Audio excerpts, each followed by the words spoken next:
नमस्कार. मी वाकी वसिष्ठ माझ्या YouTube चॅनलवर तुमचं स्वागत करत आहे.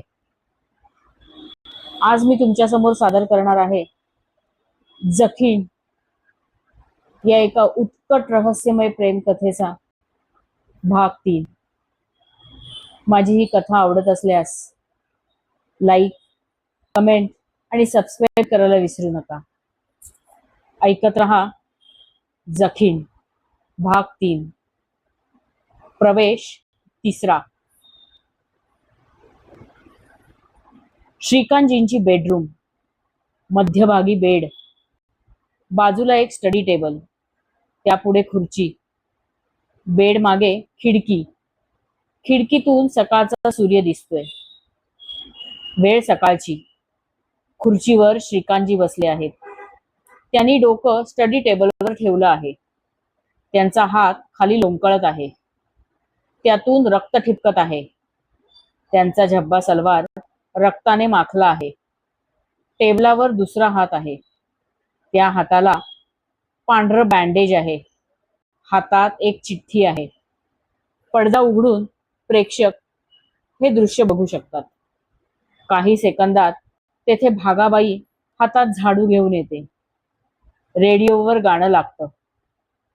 या डोळ्यांची दोन पाखरे फिरतील तुमच्या भवती. भागाबाई वैतागून, कधी काय नी गाणी लागत्यात.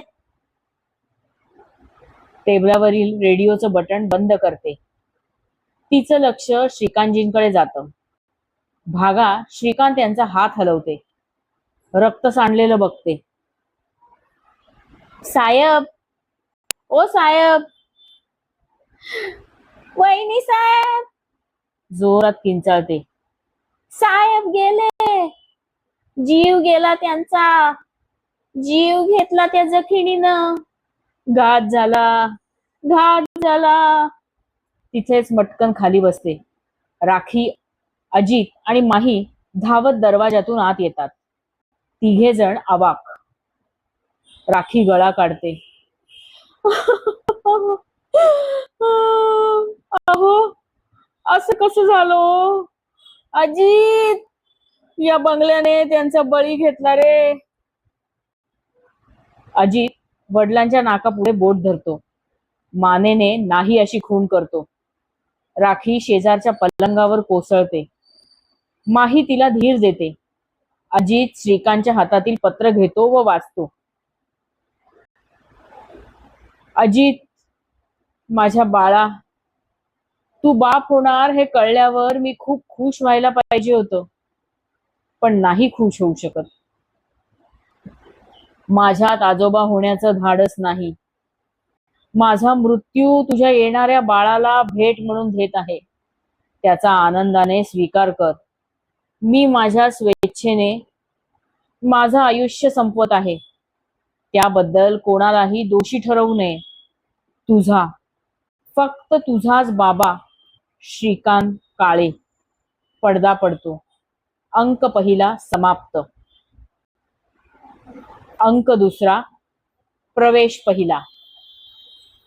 पोलीस स्टेशनमध्ये भिंतीवर कोरेगाव पार्क पोलीस स्टेशन अशी पाटी आहे. टेबलच्या समोर देवदत्त पाटील रुबाबात बसला आहे. त्याच्या समोर कॉन्स्टेबल राघव पाटील आहे. दोघं श्रीकांत काळे यांच्या मृत्यूबद्दल बोलत आहेत. राघव पाटील, दादा, श्रीकांत काळे यांनी सरळ सरळ आत्महत्या केली आहे. तशी चिठ्ठी लिहून ठेवली आहे. त्यांच्या डाव्या हातावर एक खोल जखम आहे, ज्यातून झालेल्या रक्तस्रावामुळे त्यांचा मृत्यू झाला. त्यांनी त्यांच्या उजव्या हाताने डाव्या हाताच्या नसा कापल्या. सुरा बाजूला पडलेला होता. त्यावर त्यांच्या बोटांचे ठसे दिसले. त्यांचा मृत्यू रात्री 11 वाजता झाला. आपण दोघे त्या रात्री अंदाजे 7 वाजता घराबाहेर पडलो तेव्हा श्रीकांतजी आणि माही हे दोघेच घरात होते. श्रीकांतजी घाबरलेले होते. राघव, तू एक विसरतो आहेस. ते मरणाच्या धास्तीने घाबरले होते. त्यांच्या बोलण्यातून त्यांना जगण्याची तीव्र इच्छा दिसत होती. आपण गेल्यावर पुढच्या 3 तासात अचानक असं काय घडलं ज्यामुळे त्यांनी आत्महत्या केली? दादा, कारण सिंपल आहे, तो भूत बंगला. या गोल्डन विल्याने अमावस्येला पूर्वी 2 घरमालकांचे बळी घेतले. बंगल्याने म्हणजे बंगल्यातील त्या जखिणीने. हे विधिलिखित होतं. तिसरा बळी जाणारच होता. राघव, गाढवा आपण आपल्या तपासात जखिणीने मारलं असं नाही ना लिहू शकत, नाहीतर वरिष्ठ माझी मारतील. दादा, तेच तर म्हणतोय मी. काही का घडलं असे ना, आपल्याला काय करायचंय? आत्महत्येची केस म्हणून फाईल मिटवून टाकू. आपण त्यांच्या आत्महत्येमागचं कारण शोधायला हवं. काय गरज पडलीये? असेल काहीतरी. हे, तू त्या फॅमिलीत नको का इन्व्हॉल्व होत चाललायस ना दादा? ओ, आत्ता आलं लक्षात. फाईल बंद केली तर तू त्या माहीला कसं भेटणार? तिच्यासाठी तुला तो तपास चालू ठेवायचा आहे. Shut up Raghav. असं काही नाही. मी माहीसाठी वेडा झालो असलो तरी त्याचा केसशी काहीही संबंध नाही. शोध आपल्या जागी आणि माहीवरचं माझं प्रेम आपल्या जागी. माझा मूळ मुद्दा हा आहे की श्रीकांतजींच्या उजव्या हाताला सुद्धा एक छोटीशी जखम आहे. त्यावर हळद दडपून मलमपट्टी केली गेली आहे. अगदी बरोबर दादा. मला एक सांग, ती जखम कोणी केली? कोणी म्हणजे काय? श्रीकांतजींनीच केली. श्रीकांतजी असं का करतील? म्हणजे असं बघ, उजव्या हाताला छोटीशी जखम करून त्यावर मलमपट्टी केली आणि पुन्हा त्याच उजव्या हाताने डाव्या हाताला सुरा मारून मोठी जखम केली, ज्यात त्यांचा मृत्यू झाला. ज्या माणसाला आत्महत्या करायची आहे तो अशी छोटीशी जखम काय प्रॅक्टिस म्हणून करेल का? आणि बरं, प्रॅक्टिस म्हणून केली म्हटलं तर त्याच्यावर हळद लावून पट्टी का लावेल? हे सगळंच कुठेतरी चुकतंय. याचा अर्थ तिथे अजून कोणीतरी होतं. अच्छा, म्हणजे असं म्हणायचं का तुला दादा, की त्यांच्यावर कोणीतरी प्रेशर आणून ती चिठ्ठी लिहून घेतली आणि मग त्यांच्या नसा कापल्या? असेल, तसंही घडलं असेल कदाचित. पण ही हळद दडपून पट्टीची काय भानगड आहे ते कळत नाही. म्हणून म्हणतोय आपल्याला तपास करायला हवा. ही सरळ साधी आत्महत्या नाही. तेथे नक्की काहीतरी घडलंय. मी माही, अजित आणि राखी यांना चौकशीसाठी बोलवलं आहे. आणि भागाबाई? अरे राघव, ती बाई वेड्या डोक्याने आहे आणि तिने कितीही वेड्यासारखं केलं तरी ती कुणाचा खून करू शकत नाही, असं आजूबाजूच्या लोकांचं म्हणणं आहे. गोल्डन व्हिलाच्या समोरच्या बंगल्याला सीसीटीव्ही लावले आहेत. त्यात ती 8 वाजता घराबाहेर पडल्याचं दिसतंय. मी तिची जुजबी चौकशी केली पण फार काही निष्पन्न झालं नाही. मुळात डोक्यावर परिणाम झालेल्या बाईची साक्ष ग्राह्य धरली जाणार नाही. एवढ्यात अजित, राखी आणि माही तेथे येतात. अजित: सर, आत येऊ का? Devdatt: yes, come in. तिघे जण देवदत्त समोर येऊन बसतात. मला तुमच्या तिघांची चौकशी करायची आहे, पण एका वेळी एकाचीच करेन. अजित राखी आणि माहीला बाहेर जायला सांगतो. त्या दोघी बाहेर जातात. स्टेजवर प्रेक्षकांच्या डाव्या हाताला देवदत्तच्या केबिनचं बाहेर जाण्याचं दार आहे. तर मग मिस्टर अजित काळे, फायनली तुमच्या वडिलांनी आत्महत्या केली. तुम्ही खुश असाल? अजित रागाने: मिस्टर पाटील? इन्स्पेक्टर देवदत्त पाटील. हो, तेच ते, जे काय असेल ते. माझे जन्मदाते वडील गेले, मी का खुश होऊ? तुमचे वडील तुमच्या कानी कपाळी ओरडत होते, तुम्हाला विनवत होते त्या बंगल्यात राहायला न जाण्याबद्दल, तरी तुम्ही तो विकत घेतलात. वडिलांचा वेगळ्या प्रकारे काटा काढलात. काय वाटेल ते बोलताय तुम्ही. मी या अंधश्रद्धांना बळी पडत नाही. माझी खात्री होती की असं काही घडणार नाही. माझे बाबा कशाला आत्महत्या करतील, तसं काही कारणच नव्हतं. अतिशय हसरं खेळकर कुटुंब होतं आमचं. देवदत्त कुत्सितपणे हसतो. त्या दिवशी अमावस्या रात्रीला बाहेर जायची काय गरज होती तुम्हाला. आपला म्हातारा बाप एवढा घाबरतोय तर त्याच्याजवळ थांबून त्याला आधार द्यायचा का टिंब टिंबला पाय लावून पळून जायचं. गेलात तर गेलात वर आईलाही बरोबर घेऊन गेलात. त्यांना एकट्याला सोडून गेलात.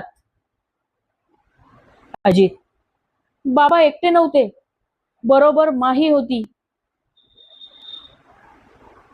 त्यानंतर आल्या. तुम्ही गेल्यावर ते केवढे घाबरले होते माहित आहे का. थोड्या वेळाने आम्ही तेथे पोहोचलो म्हणून ठीक, नाहीतर त्यांना हार्ट अटॅक येण्याची वेळ आली होती. काय राघव, बरोबर ना. होय होय मिस्टर अजित. इन्स्पेक्टर साहेब अगदी बरोबर म्हणतात. माझ्या माझ्या बॉसच्या मुलीचं लग्न होतं. माझं प्रमोशन ड्यू आहे. त्याला खुश करायला मला महागडं गिफ्ट घेऊन जाणं भाग होतं. देवदत्त, सगळी नाटकं आहेत तुमची. तुम्ही खूप लोभी आहात. तुम्हाला तुमचे वडील मरायला हवे होते. कारण कारण त्यांची विमा पॉलिसी.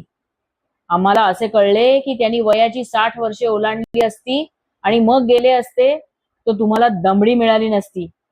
वयाच्या 58व्या वर्षी मेल्याने ते तुम्हाला 1 कोटी रुपये देऊन गेले. अजित कावरा बावरा होतो. समोर ठेवलेल्या पाण्याचा ग्लास तोंडाला लावतो. रुमालाने घाम टिपतो. काय म्हणतोय मी अजित. देवदत्त आवाज चढवतो. बिंग फुटल्यावर घाम फुटला की नाही. राघव, पाणी आणून दे ना. राघव अजित पुढे दुसरा पाण्याचा ग्लास भरतो. अजित तोही ग्लास रिकामा करतो. तुम्ही तुमच्या वडिलांचा खून केलाय. अजित किंचाळतो. दोन्ही मुठी टेबलवर आपटतो. देवदत्त साहेब, पॉलिसी होती हे खरं असलं तरी मी काही जाणून बुजून केलेलं नाही. जे घडलं तो अपघात होता. देवदत्त उपहासाने. तुम्ही म्हणालात हसरं खेळकर कुटुंब होतं तुमचं. मग अशा हसऱ्या कुटुंबाच्या यजमानाने अचानक मृत्यूला का कवटाळलं. त्यांना ते आजोबा होणार म्हटल्यावर डबल एनर्जी यायला हवी होती. इथे उलटच झालं. असं का झालं. अजित भावनावश होतो. मग मला माहित नाही. मला बाबा हवे होते. मी उत्तर शोधतोय. तुम्हाला बाबांचा खून झाला असं वाटत असेल तर असेल ते खरं, पण याचा अर्थ असा नाही की तुम्ही मलाच खुनी बनवायचं. देवदत्त, खरा गुन्हेगार सापडत नाही तोपर्यंत आमच्यासाठी सगळेच गुन्हेगार. तो जो कोणी असेल त्याला लवकरच आम्ही शोधून काढू. या आता तुम्ही तुमच्या आईंना पाठवा. अजित बाहेर जातो आणि राखी आत येते. या या राखी मॅडम, बसा. राखी अजितच्या खुर्चीवर बसते. तर मला एक सांगा, तुमचे मिस्टर गेले त्या रात्री तुम्ही कुठे होतात. राखी तिरसटून. तुम्हाला अजितने आत्ता सांगितलं ना की आम्ही कुठे गेलो होतो ते. शांत व्हा मॅडम. अजित यांनी जे सांगितलं ते त्यांची जबानी होती. तुम्ही वेगळे आहात की नाही. तेव्हा विचारलेल्या प्रश्नांची सरळ सरळ उत्तरं द्यायची. त्या दिवशी मी अजित बरोबर लग्नाला गेले होते. त्याच्या बॉसच्या मुलीच्या लग्नाला. अजित गेला त्याचं कारण त्याने सांगितलं. त्याला प्रमोशन साठी जाणं भाग होतं. तुम्ही कशाला गेलात? तुमचं पण प्रमोशन होतं का? हं, खोचक हसतो. मला मला ख्रिश्चन पद्धतीचं लग्न बघायचं होतं. कुठच्या मातीच्या घडल्या तो तुम्ही बाई, काय कळेना झालं. तुमचा सख्खा नवरा तिकडे धास्तावला होता, जखिणीच्या भीतीनं मरायला टेकला होता. अशा अवस्थेत एक बायको म्हणून त्याच्याजवळ थांबून त्याला आधार द्यायचा का बोलावणं नसताना दुसऱ्यांची लग्न पाहत हिंडायचं? बेगानी शादी में अब्दुल्ला दिवाना. ते ते उगाच घाबरत होते साहेब. मला त्यांना कणखर बनवायचं होतं. ती रात्र सरली असती तर मी त्यांना दाखवून देणार होते की त्यांची भीती फोल होती. वाह वाह बाई वाह, फारच मोठी क्रांती घडवायला निघाला होता हो तुम्ही. पण तसं नाही झालं ना. श्रीकांत साहेब गेले. मला एक सांगा, तुमचा अजित बाप होणार, तुम्ही आजी होणार. खुश आहात का तुम्ही? राखी अडखळते, विचारात पडते. "अं, हो हो, खूप खुश आहे मी." अच्छा अच्छा, तुम्ही खूप खुश आहात. राखीबाई, तुमचं तर ते सावत्र नातवंड, पण तरी तुम्ही खुश आहात.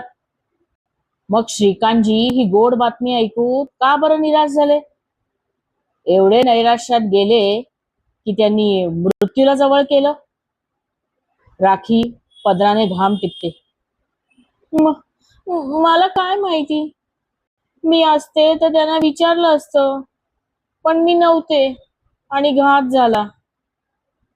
तुम्ही तिथे असतात तर निदान तुमच्याशी ते मोकळेपणाने बोलले तरी असते. डायरेक्ट असं पाऊल उचललं नसतं. तुम्ही मुद्दाम तेथे राहिला नाहीत, कारण कारण तुम्हाला ते मरायला हवे होते. राखी रडू लागते. नाही नाही हो, असं नाही. माझं कुंकू पुसलं गेलंय, मी का त्यांना मारेन? आहे का? आता मी कधी म्हणालो की तुम्ही त्यांना मारलं? मी म्हणालो की तुम्हाला ते मरायला हवे होते, कारण तुमचं त्यांच्यावर बिलकुल प्रेम नव्हतं. माझं त्यांच्यावर निस्सीम प्रेम होतं. बर, असेलही. मग मला एक सांगा, तुम्ही तुमच्या भावाशी वडिलांशी कायमचे संबंध का तोडले? आमचं पटत नाही. अहो, बाईला माहेर म्हटलं की भरून येतं, पण तुम्ही गेल्या 18 वर्षात माहेरी पाऊल टाकलेलं नाही. 20व्या वर्षी तुम्ही लग्न करून श्रीकांतजी यांच्याकडे आलात. वयाने 20 वर्षे मोठा बिजवर नवरा तुम्हाला पसंत नव्हता. तुमच्या घरच्यांनी जबरदस्तीने तुमचं लग्न लावलं. त्या दिवसापासून तुम्ही माहेरचे दरवाजे कायमचे बंद केलेत. नाही हो, असं नाही. लग्नानंतर मी संसारात गुरफटले.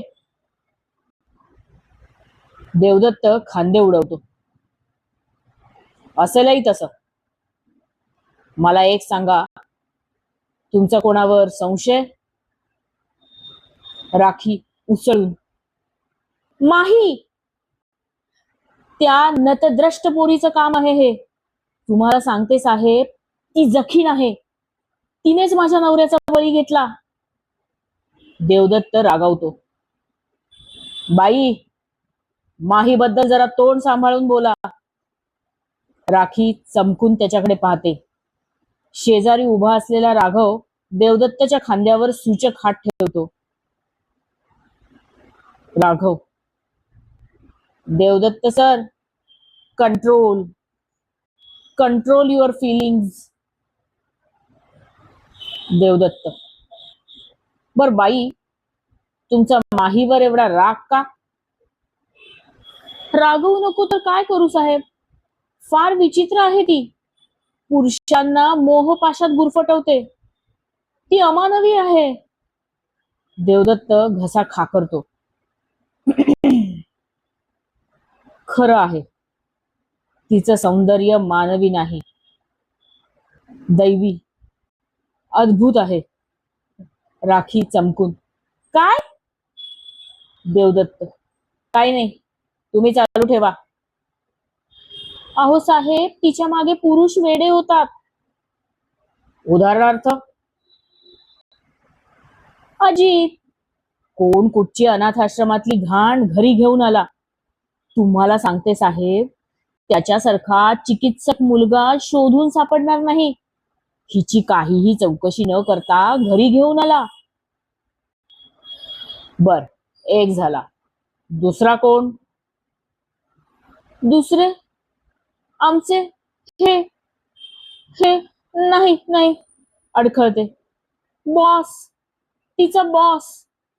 त्याच्याशी पूर्वी तिचं लफडं होतं. वेडा पिसा झाला होता तिच्यासाठी. देवदत्त. लग्नाआधीच जाऊ दे बाई, त्यानंतर तिने अजितला भुरळ घातली, हे बरोबर. पण तुम्ही कशाला एवढ्या चिडताय? तिचा नवरा आहे तो. तुम्ही मगाशी अशा आविर्भावात बोललात की मला वाटलं मोठी वाण्याची यादी देताय की काय. इथे तर एकच नाव आहे, अजित. राखी चिडून. तुम्ही तिची का साईड घेताय? जखीनच आहे ती. रात्री अपरात्री ती घाबरत नाही, कुठेही हिंडत असते.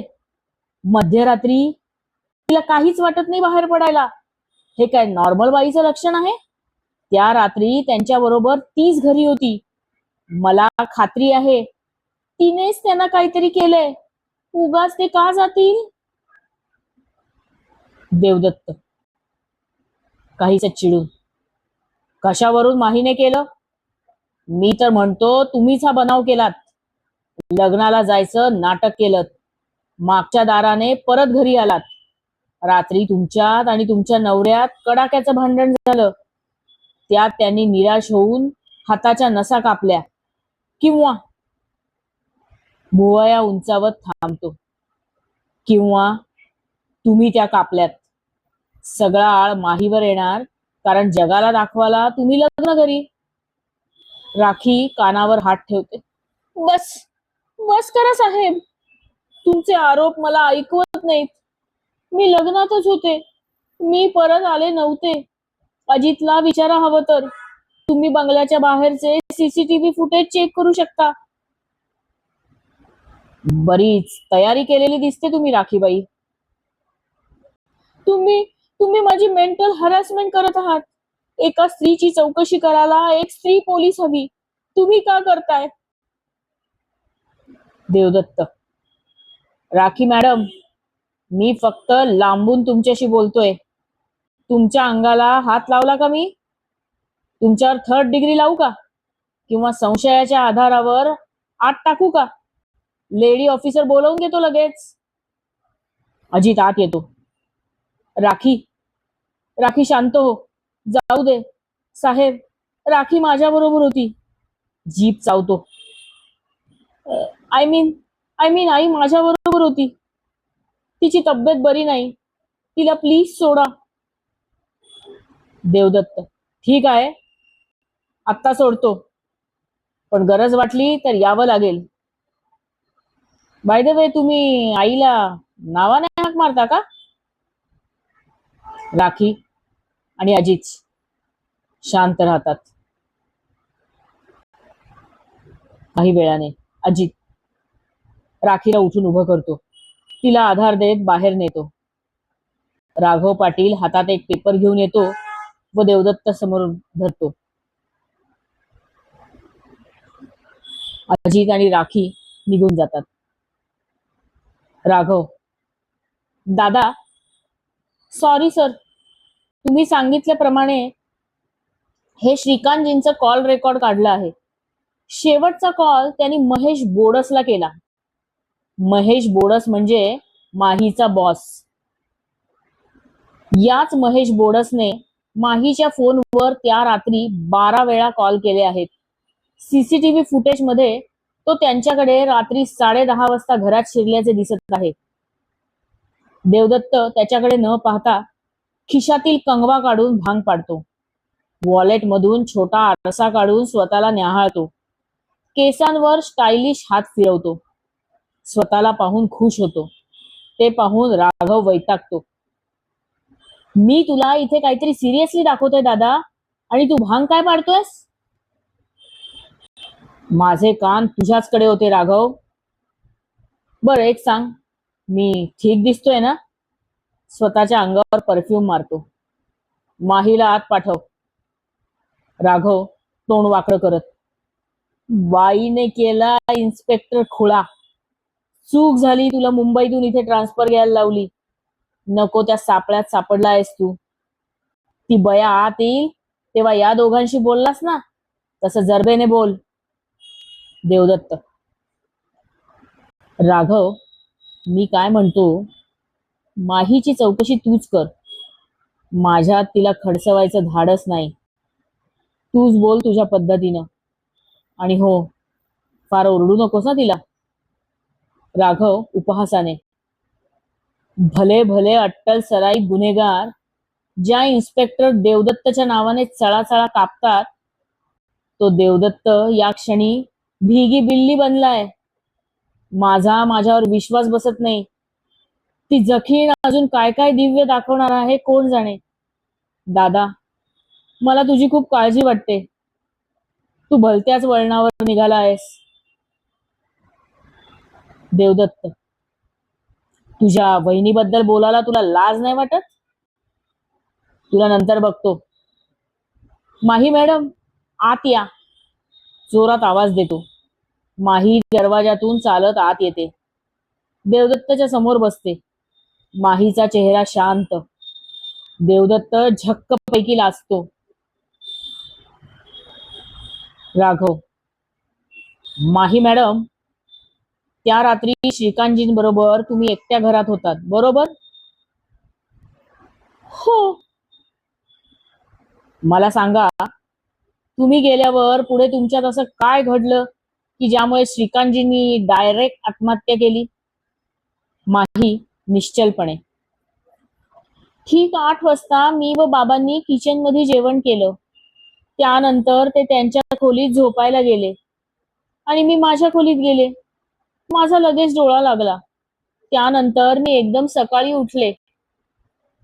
बाबांचा मृत्यू हा माझ्यासाठी खूप मोठा धक्का होता.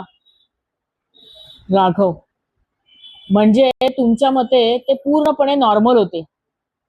तुमच्यात वादविवाद, भांडण असं काहीच झालं नाही? अजिबात नाही हो.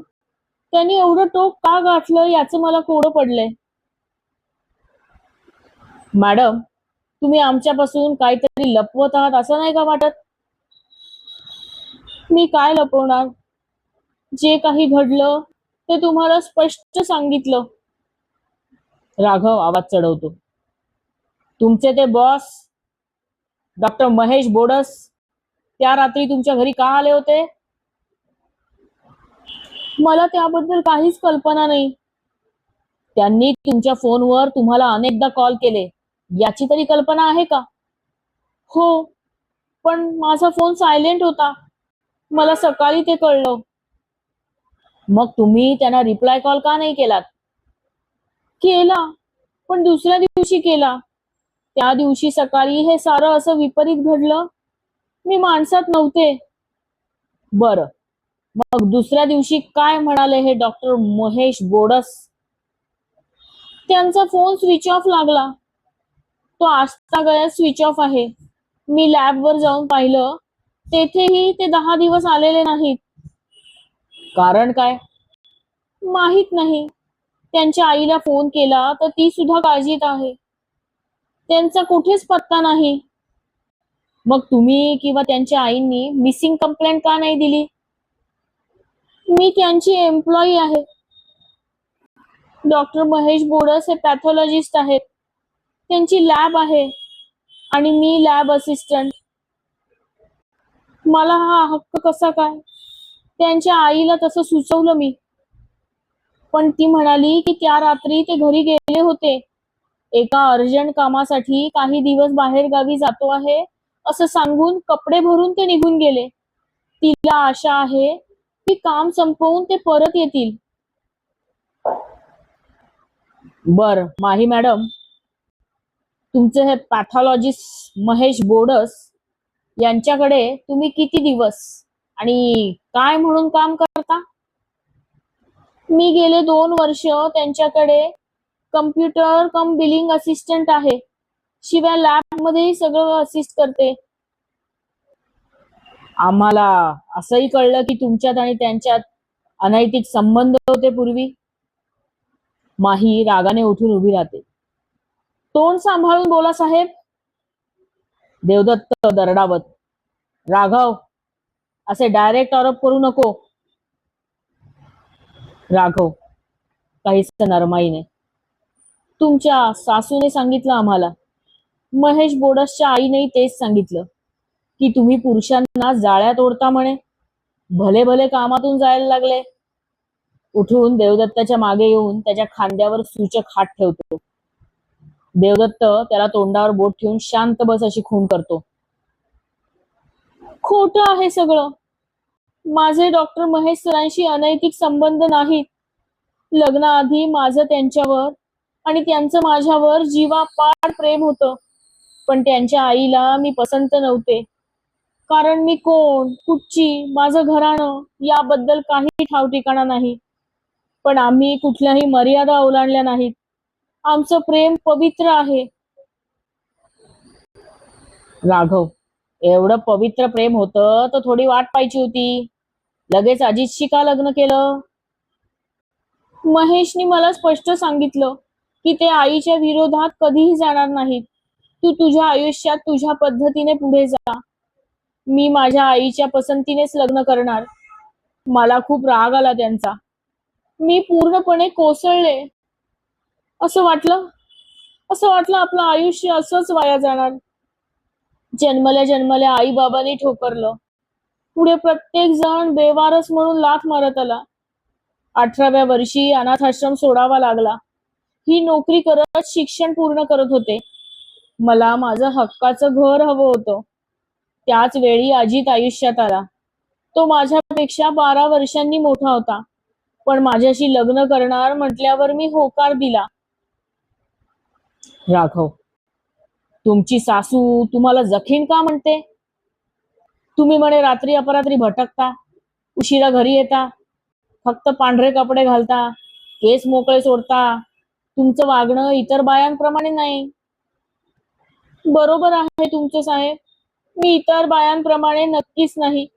इतर बायका या लाडाकोडात वाढलेल्या आई वडिलांच्या पर्या असतात. मला ना आईचा वारा ना बापाचा थारा.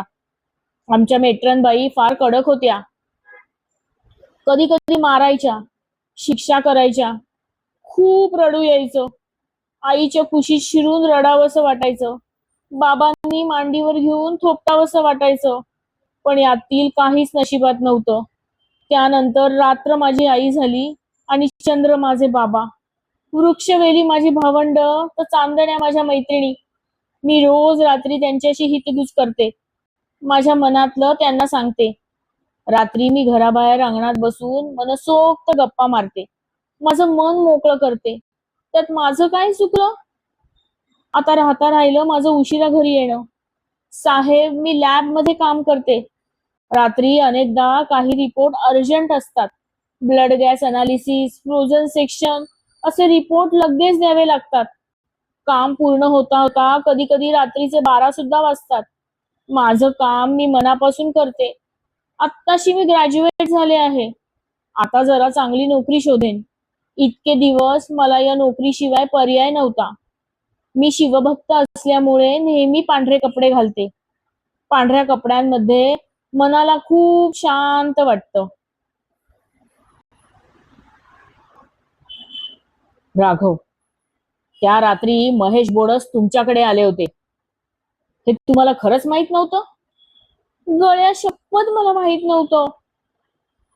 ते तुमच्या घरात रात्री 10:30 वाजता शिरल्याचं सीसीटीव्ही मध्ये दिसत आहे. तुम्ही दार उघडं ठेवून झोपता का? नाही हो, मी स्वतः दार लावून वर गेले होते. साफ खोटं. त्या दिवशी घरात कोणी नाही हे पाहून तुम्ही तुमच्या याराला, त्या डॉक्टर महेशला घरी बोलवलं आणि वर गेलात. बेल वाजलेली कळू नये म्हणून तुम्ही सगळा प्लॅन केला होता. महेश बोडस रात्री आले. तुम्ही तुमच्या खोलीत मजाक मारत असताना श्रीकांतजी तेथे आले. त्यांनी तुम्हाला रंगेहात पकडलं म्हणून तुम्ही व तुमच्या प्रियकराने त्यांचा खून केला. माही रडू लागते. नाही, हे साफ खोटं आहे. माझ्यात आणि डॉक्टर महेश मध्ये आता तसं काही नाही. डॉक्टर महेश तर असं कधीच करणार नाही. ते खूप हळवे आहेत. धन्यवाद. ऐकत रहा जखीम.